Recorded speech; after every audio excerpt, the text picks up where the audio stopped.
me like, well, what do we do now? All right.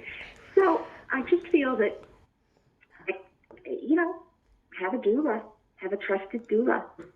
Um, hear birth stories of women who've had wonderful experiences, women who have transformed.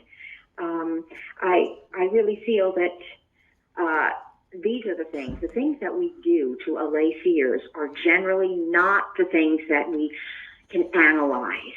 All right. Oftentimes we cannot analyze our fears away.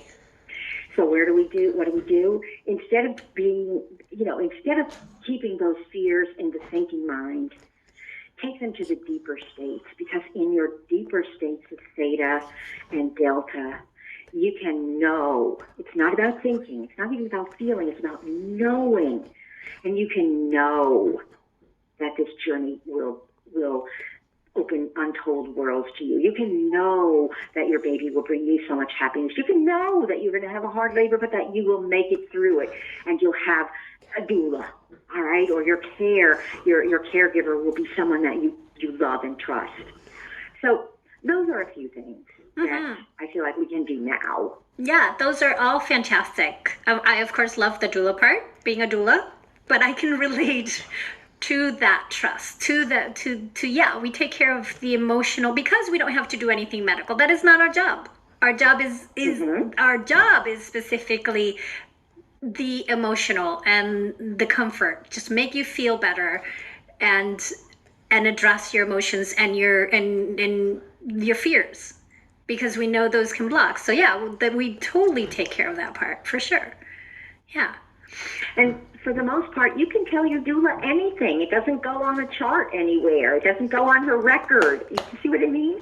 Your doula is your confidant, and I think that's what pregnant women need more than testing. Yeah, and it doesn't have to be about, whether your feet are swollen. It's rarely whether your feet are swollen, but it's more, I'm having this issue with my partner, I'm feeling this way, and now this happened, and they just want to need a good cry. And totally, I so agree with you. Yes, thank you. Yes, no, thank you. So, and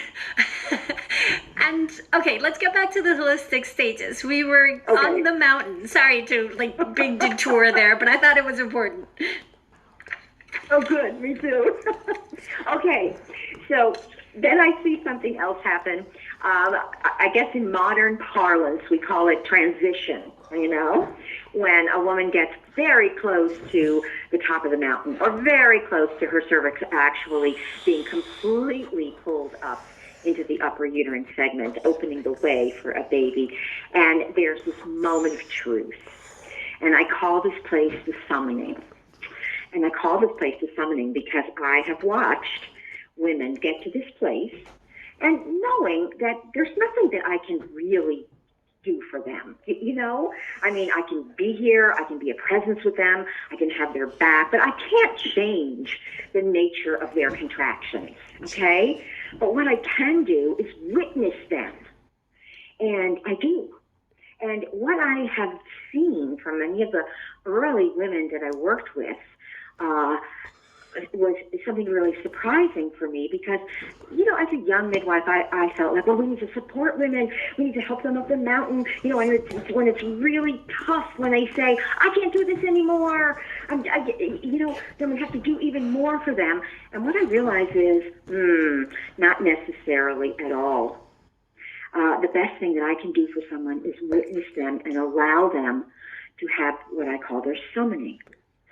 I see women in this place where they feel that they have nothing left, no reserves left, and they can't do it. I see them do this thing that I call make an act of will. And I see them gather together every single molecule of who they are, physically, emotionally, spiritually, psychically, mentally, socially, every bit of them.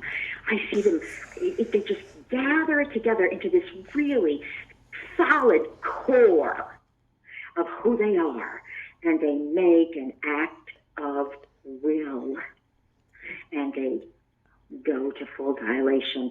They go through their contractions. They go to the top of the mountain.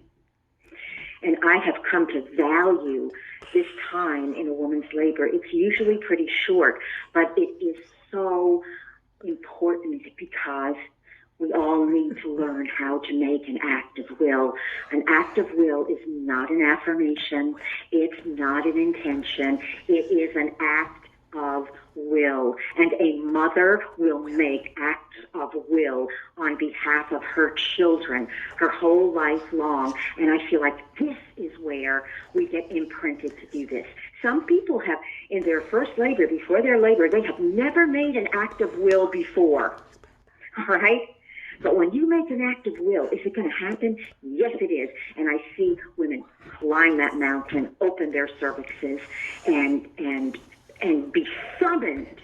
They summon themselves. Some of the people I would work for would tell me, God summoned them now to the top of the hill or to carry through. It's a beautiful thing, and it is something that I have learned not to interfere with. And because I would never want to step in and distract a woman from making an act of will, because she will do that. She will. And then, when she makes that act of will, oh my God, Adrian, something happens that I wish all women could know. A woman gets to, metaphorically speaking, the top of the mountain. Physically speaking, her cervix and lower uterine segment have been all pulled up. And when she gets to the top of the mountain, right, what happens? It stops. She is in the eye of the storm. We don't have a stage of labor called the quietude. I call it the quiescence, or the quietude happens. Some very astute doulas and nurses are noticing that there is a point in the labor after transition when the contractions seem to slow down. And when I was a young midwife, I was taught to not let that happen, to tell her, come on now, you're stalling out. Come on, we need to augment your labor. Come on now, don't lose it. Come on, let's push. And I realized, no. There is another stage of labor happening right here. I call it the quiescence, the quiet. There is about 20, 30 minutes of average where the labor seems to quiet down. It would look like it's stalled. It would look like it's stopping. It is physiology, okay? And I can give you... You're going to love this because during my training, we did get taught about this, and they call it the rest and be thankful phase. And I think this is from Penny Simpkins because it was a donut training. And it's a rest and be thankful because you're getting a break from all this intensity.